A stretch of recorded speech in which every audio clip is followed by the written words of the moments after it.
அல்லேலூயா சொல்லுங்க. ஆமென். தேவநாமம் மகிமைப்படுவதாக.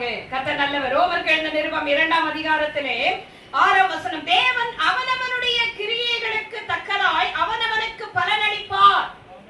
கிரியைகள் என்றால் உன்னுடைய செய்கைகளுக்கு தக்கதாக தேவன் பலனளிப்பார்.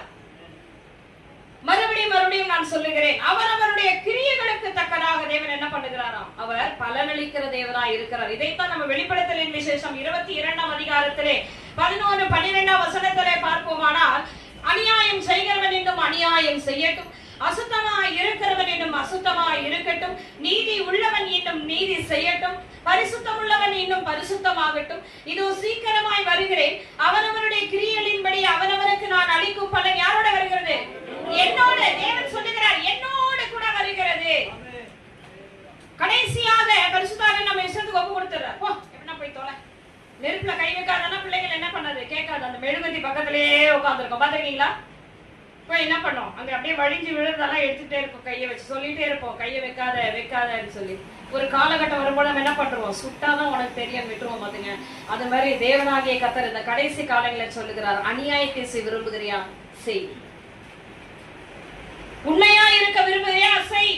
பரிசுத்தமா இருக்க விரும்புகிறாயா? செய். உன்னுடைய இஷ்டம் என்னவோ அதை செய். ஆனால் என்னுடைய பலன் எப்படி வருது? உனக்காக வந்து கொண்டிருக்கிறது. எத்தனை பேர் உள்ள இருக்கிறீங்க? ஒரு அல்லேலூயா சொல்லுங்க.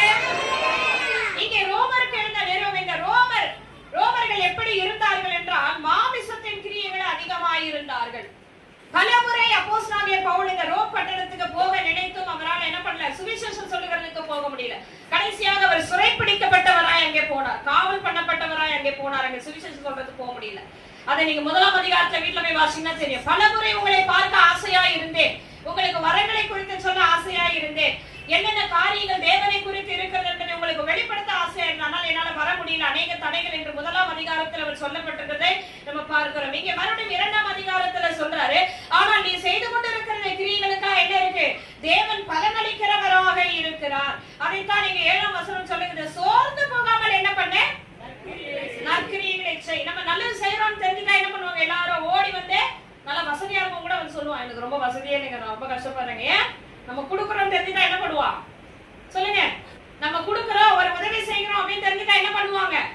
நம்மளை தேடி வந்து கேட்டுட்டே இருப்பாங்க, நச்சரிச்சுட்டே இருப்பாங்க, இதை செய்யுங்க அதை செய்யுங்க அப்படின்னு. அதுதான் அநேக இடத்துல நான் எதுவுமே கேட்கறதே கிடையாது, பயமா இருக்கும் கேட்கறதுக்கு. கர்த்தர் ஏவனா சொல்லட்டும். இந்த சபையெல்லாம் எழுதுறமா? எழுதுருங்க ரேச்சல் சிஸ்டர், ஆண்டவர் உங்களை இன்னைக்கு 20,000 ரூபாய் காணிக்கை வீட்டுல போட சொன்னாரு.